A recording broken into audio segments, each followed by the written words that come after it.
నమస్తే. Welcome to Telugu రాజ్యం. ఈ రోజు మనతో పాటు ఉన్నారు ప్రముఖ అడ్వకేట్ శ్రీ పేపకాయల రామకృష్ణ గారు. వారితో మాట్లాడేద్దాం. సార్ నమస్తే. నమస్కారం సార్. సార్ 2 రోజుల క్రితం ప్రముఖ యూట్యూబర్లు ప్రశ్న రావణ్ అలానే కేవీ రెడ్డి తెలంగాణలో పోలీసులు అరెస్ట్ చేశారు వాళ్ళిద్దరిని అర్ధరాత్రి. వాళ్ళని పోలీస్ స్టేషన్ కి తరలించారు. ఒకరిని బొబ్బిలికి, మరొకరిని పిఠాపురంకి. తర్వాత కోర్టులో బెయిల్ లభించినప్పటికీ ఇద్దరికి స్టేషన్ లో మళ్ళీ కొత్త కేసులు పెట్టి వాళ్ళు విడుదలయ్యే లోపలే పోలీసులు అక్కడికి చేరుకొని మరొక చోటుకి తరలిస్తున్నారు. సో అంటే ప్రభుత్వం ఎందుకు ఇంత స్టబాన్ గా ఉంది? వాళ్ళిద్దరి మీద ఎట్లయినా కొంత జైల్లో పెట్టాల్సిందే, రిమాండ్ చేయాల్సిందే. ఎందుకు ప్రభుత్వం ఇలా భావిస్తోంది? ఇది కరెక్ట్ అంటారా? ఏ ప్రభుత్వం అయినా పోలీసులకి అతి తక్కువ పని చెప్పేటటువంటి కేవలం బందోబస్తుకి వాడుకోవాలి తప్ప, బందోబస్తుకి తర్వాత ముందస్తు రక్షణ చర్యలకి వాడుకోవాలి తప్ప, పోలీసు వ్యవస్థని, ఇప్పుడు ఉన్నటువంటి ప్రాసిక్యూషన్ వ్యవస్థని ఈ రకంగా ఇక్కడ అరెస్ట్ చేసి అక్కడ బెయిల్ వచ్చిన తర్వాత మళ్ళీ వేరే చోట తీసుకెళ్లి, అక్కడ బెయిల్ వచ్చిన తర్వాత వేరే చోట తీసుకెళ్లి ఇలాగ మనుషుల్ని ఇది చేయడం అనేటటువంటిది చాలా తప్పు. ఇది జనరల్ గా చూస్తే ఈ ప్రభుత్వానికే నష్టం. తాత్కాలికంగా వాళ్ళకి ఏదో ఈగో సాటిస్ఫై అయితే అయి ఉండవచ్చు, కానీ ప్రభుత్వాలకే నష్టం ఇది. ఆ కేసులో ఉన్నటువంటి ఆ నిందితులు ఎవరైతే ఉన్నారో వాళ్ళకి పర్సనాలిటీ డెవలప్మెంట్ కింద ఇది ఉపయోగపడుతుంది తప్ప దీనివల్ల పెద్దగా ప్రభుత్వానికి వచ్చేటటువంటి గెయిన్ ఏ ఉండదు అనేటటువంటిది నా నమ్మకం. పైగా తప్పు కూడా ఇది. ఒక మామూలుగా ఒక పౌరుడికి ఉండేటటువంటి స్వేచ్ఛ స్వాతంత్ర్యాలు రాజ్యాంగంలో మనకి లభించినటువంటి అన్ని స్వేచ్ఛలు, అన్ని స్వాతంత్ర్యాలు కూడా ఉండాలి మనుషులకు అందరికీను. దాన్ని కబళించేటట్టుగా ప్రభుత్వం కేవలం వాళ్ళ దగ్గర వేలాది మంది పోలీసుల చేతిలో ఉన్నారు కాబట్టి దాన్ని ఉపయోగించుకుని తన కేవలం పర్సనల్ ఎజెండాని వాళ్ళు పోషించుకోవటం ఎంత మాత్రం కూడా ఒక పౌరుడిగా దాన్ని మనం సమర్థించడానికి ఎవరికి సబబు కాదు. ఇప్పుడు ప్రశ్న రావణ్ మాట్లాడిన మాటలను తీసుకుంటే ఇప్పుడు ఈ అరెస్టులు అంటే ఆయన కొంత అభ్యంతరకరంగా మాట్లాడారు అనేది ప్రభుత్వ అభియోగం.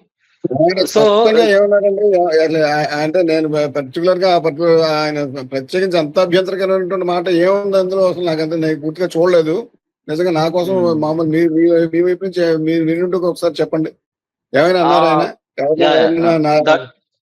ఆ సభలో దళిత క్రైస్తవ శంకారావం సభలో ఆయన మాట్లాడుతూ పవన్ కళ్యాణ్ తరహాలోనే నేను కూడా మాట్లాడుతున్నాను, ఆయనే నాకు ఇన్స్పిరేషన్. పవన్ కళ్యాణ్ ఇమిటేట్ చేస్తూ మాట్లాడారు. కరెక్టే, పవన్ కళ్యాణ్ ఇమిటేట్ చేస్తూ మాట్లాడారు. మతాల మధ్య చిచ్చు పెడితే పవన్ కళ్యాణ్ చెప్పినట్టుగా మేము కూడా ఒక్కొక్కడి తొక్కిపట్టి నార్తిస్తాం అని ఆయన మాటలనే ఈయన రీట్రేట్ చేశారు. కరెక్ట్. ఇప్పుడు అన్నట్టు చేసినటువంటి పని అన్నటువంటి మాటను బట్టి ఎవరు పని చేస్తే ఎవరు మాట అంటే వాళ్ళందరికీ కూడా చట్టం సమానంగా అర్థం చేయాలి తప్ప ఎవరో ఒకరి మీద రాధా మనోహర్ దాస్ ఉన్నారు, ఆయన ఎంత మాట మాట్లాడుతుంటారు. ఇంకొక ఆయన ఉన్నాడు, హిందూ ఒక ఆయన, వీళ్ళంతా ఎంత స్వేచ్ఛగా మాట్లాడేస్తుంటారు. ఇంకొక లలిత్ కుమార్ అని చెప్పేసి ఇంకొక అతను ఉంటాడు. వీళ్ళంతా ఎన్నెన్ని మాటలు మాట్లాడతారు, ఎన్నెన్ని తిట్లు పెడతారంటే ఎదుటి వ్యక్తుల్ని. వాళ్ళు ఉన్నటువంటి పోజుల్లో వీళ్ళు తిట్టినట్టు నేను ప్రత్యేకించి రావణ్ అనే అతను అంత అభ్యంతరకరమైనటువంటి మాట ఏంటన్నది. ఇప్పుడు పవన్ కళ్యాణ్ ని టార్గెట్ చేసాం, పవన్ కళ్యాణ్ ఇమిటేట్ చేసాం, ఆయన ఏదో చేశాడని చెప్పి అనుకుంటే అది పక్కన పెడదాం. ఎవరినైనా టార్గెట్, ఎంత పెద్ద నాయకుడైనా విమర్శించకుండా విషయాలు బయటపడుతుంది.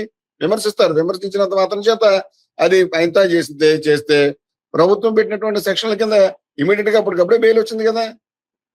ఆయన హత్యానేరానికి లేకపోతే మరొక భయంకరమైనటువంటి నాన్ బెయిలబుల్ ఏంటిది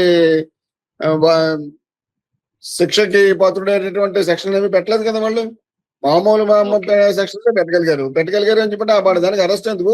దీనికి ఇంత మెస్ క్రియేట్ చేయడం దీనికి ప్రభుత్వానికి అయితే మటుకు దానివల్ల వచ్చేటటువంటి ప్రయోజనం ప్రభుత్వానికి ఉంది.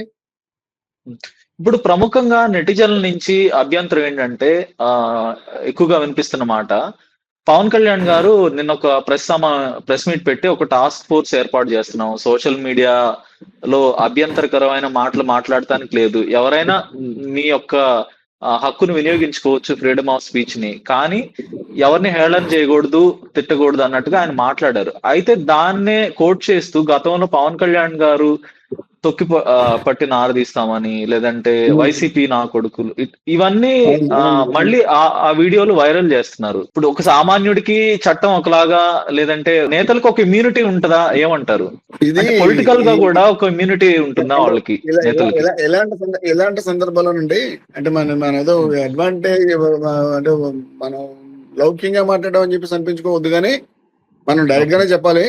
ఇప్పుడు పవన్ కళ్యాణ్ గారికి నేను చెప్పినటువంటి ఆ మాట నేను చూసాను, నాకు ఏమాత్రం రుచించలేదు అది.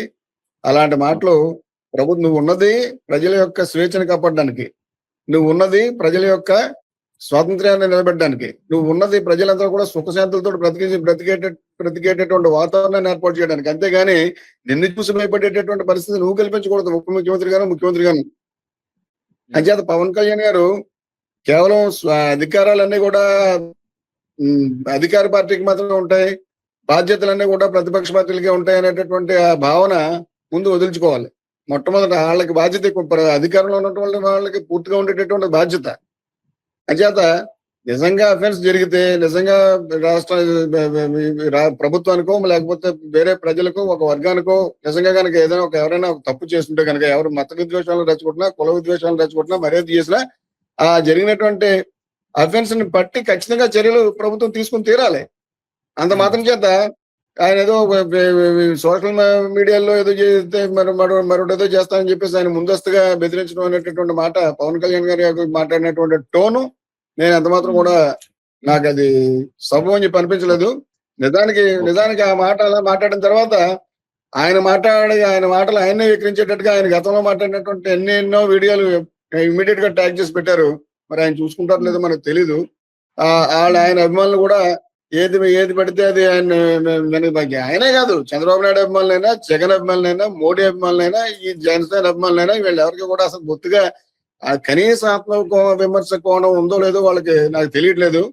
ఎంత మన నాయకుడా కాదా, పరనాయకుడా కాదా, అంతే తప్ప ఈ జరిగిన మాట సబువా కాదనేటటువంటి ఆ ఆత్మ పరిశీలన, ఆ జ్ఞానం వాళ్ళలో ఉన్నట్టు ఎవరి దగ్గర కూడా కనిపించట్లేదు. ఎవరి నాయకుడు వాళ్ళని అలాగా మద్దతు ఇచ్చుకుంటూ వస్తున్నారు. ఇదివరకు కూడా జగన్ 2024 ఎలక్షన్స్ ముందు వరకు చాలా అసలు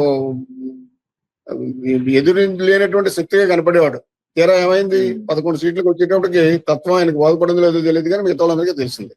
ఈవేళ కూడా ఈ అధికార పార్టీకి బలం జగనే, ఆయన చూస్తే జనం భయపడతారనేటటువంటి నమ్మకం వీళ్ళలో ఉంది.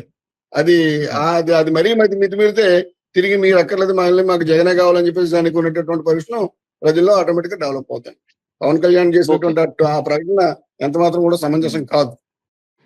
ఇంకొక విషయం సార్, ఇప్పుడు ప్రశ్న రావణ్ ఒక వెహికల్ లో ఉండగా పోలీస్ స్టేషన్ కి తరలిస్తుండగా అతని మీద దాడి జరుగుతోంది, కొంతమంది రాళ్లు విసురుతున్నారు, పోలీస్ స్టేషన్ లోపలికి చొచ్చుకెళ్లే ప్రయత్నం చేస్తున్నారు. తర్వాత కొంత హిందూ సంఘాల పేరుతో కొంతమంది అక్కడికి వచ్చి గొడవ జరుగుతోంది. మరొకవైపు క్రైస్తవ సంఘాలు. అంటే ఇదొక సమాజంలో శాంతి భద్రతలకి విఘాతం కల్పించేలా ప్రభుత్వం తీరుందంటారు? అంటే మళ్ళీ అరెస్టులు చేయటం అంటే ప్రభుత్వం ఒక బాధ్యత రాహిత్యంగా అనిపిస్తుంది. ఉందండి. ప్రభుత్వం బాధ్యతారహితంగానే వ్యవహరిస్తుంది. ప్రభుత్వం వచ్చేదంటే ఉద్వేగాల్ని తగ్గించేటట్టుగా ప్రభుత్వం చెయ్యాలి. అంతేగాని నువ్వు సై అంటే నేను సై అంటాననేటటువంటి పద్ధతిలో వీళ్ళు ఉండకూడదు. ప్రభుత్వానికి ఉండేటటువంటి బాధ్యత చాలా ఎక్కువ. అంటే అవతల వాళ్ళ బాధ్యతారహితంగా ఉండొచ్చు అని చెప్పేసి అనేది ప్రశ్న ఆటోమేటిక్ గా అడుగుతారు. కానీ అలా అవతల వాళ్ళ బాధ్యతారహితంగా ఉండాల్సినటువంటి పని లేదు. కానీ వాళ్ళకి నీకు ఉన్నటువంటి తేడా ఏంటంటే, నీ దగ్గర వేలాది మంది పోలీసు శక్తి నీ దగ్గర ఉంది. ఇక్కడ జ్యుడిషియరీ నీ పక్కన ఉంది, పోలీస్ వ్యవస్థ నీ పక్కన ఉంది, రెవెన్యూ వ్యవస్థ నీ పక్కన ఉంది, మొత్తం అధికార గణం అంతా నీ దగ్గరే ఉంది. కాబట్టి నువ్వే బాధ్యతగా ఉండాలి. అంతేగాని ఏమి లేనటువంటి వాడిని చూపించి వాడికి అక్కలంత బాధ్యత అని చెప్పేసి నువ్వు అడిగేది కాదు.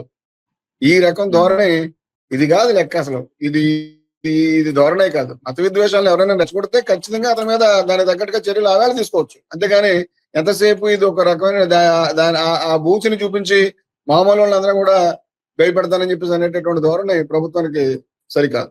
అంటే పాలకుల్లో, అంటే పాలక పక్షం నేతల్లో ఒక ఈగో అనేది స్పష్టంగా కనిపిస్తోంది అంటారా ఈ అరెస్టులు వెనకాల చూస్తే? రిపీటెడ్ గా అరెస్టులు చేయడం మన రాష్ట్రంలో ఉన్నది ఇప్పుడు ఏమున్నది, ఇప్పుడు అదే కదండి. ఇప్పుడు అదే ఉందండి మన రాష్ట్రంలో. ఇప్పుడే కాదు, అప్పుడే కాదు. ఇది వరకు మీకు గుర్తుందండి, ఒక అతను లండన్ నుంచి వచ్చానని చెప్పేసి అనేవాడు. ఎవరినైనా ఒక జగన్మోహన్ రెడ్డి టైంలో ఒక ఒక ఓకే. ఒక అతను ఉండేవాడు. ఆయన పేరు ఇప్పుడే మర్చిపోయాను నేను. ఇప్పటివరకు నాకు గుర్తులో ఉంది. ఓకే. ఎవరినైనా సరే జీపు కట్టుకుని పోతాను. లేకపోతే ఇప్పుడే మెడకు తాడేసి తీసుకొచ్చేస్తాను. జగన్మోహన్ రెడ్డి ఆదేశిస్తే చంద్రబాబు నాయుడు ఈడ్చుకొచ్చేస్తాను అనేటటువంటి మాటలు మాట్లాడేవాడు గుర్తుందండి? బోరుగడ్డ ఆ! అనిల్. బోరుగడ్డ బోరుగడ్డ అనిల్. అనిల్. మరి అవును. అప్పుడు ఏం అవును సార్. యాక్షన్ తీసుకున్నారు వీళ్ళు? ఆ యాక్షన్ ఆవేళ అవును. తీసుకోకపోవడం వల్ల ఆ అవును. వాతావరణం ఈవేళ వీళ్ళకది సమాధానం వీళ్ళకది పెద్ద పెద్ద హ్మ్. కౌంటర్ పాయింట్ కింద అవును. తయారైంది. అలాంటి అవును. అవును. అవకాశం నీ దగ్గర ఉన్నప్పుడు నువ్వు అలాంటి నీచపు శక్తుల్ని ఆపాలి. అంతకంటే ఎక్కువ కాదు హ్మ్. కదా వీళ్ళెవరును. బోరుగడ్డ అనిల్ హ్మ్. మాట్లాడినటువంటి మాటల్లో పదవంతు ఇంతవరకు ఎవరు మాట్లాడలేదు ఇక్కడ. హ్మ్. అందుచేత అవును. ఆహ్, ఆహ్, అది అది అది ఈ ఈ వీళ్ళకి నువ్వు ఒత్తాసు పలికేటటువంటి అవకాశం నీ చేతిలో ఇవాళ లేకుండా చేసుకున్నావు. బోరుగడ్డ అనిల్ ఆవేళ నువ్వు మద్దతు ఇవ్వడం ద్వారా. అనిల్ లాంటి హ్మ్. శక్తుల్ని ఆవేళ ఆపాలి. ఈవేళ హ్మ్. మరొకడు ఈ రావణ్‌కి, అనిల్‌కి పోలిక పెట్టొద్దండి. ఎట్టి పరిస్థితిలోను. రావణ్ అనే అతను వేరు. రావణ్ అనే ఓకే. అతను అతని బాధ్యత ఉంది. అతని నాలెడ్జ్ వేరు. అతని అతని అతని బ అతని సేమ్ అతని విధి వేరు. ఆయన పర్క్ వేరు. దానికి దీనికి సంబంధం లేదు. హ్మ్. బోరుగడ్డ అనిల్ చాలా ఖచ్చితంగా చట్టానికి అతీతమైనటువంటి వ్యక్తి కింద ఫీల్ అయ్యేవాడు. అతిగా ఇది హ్మ్. అయ్యేవాడు.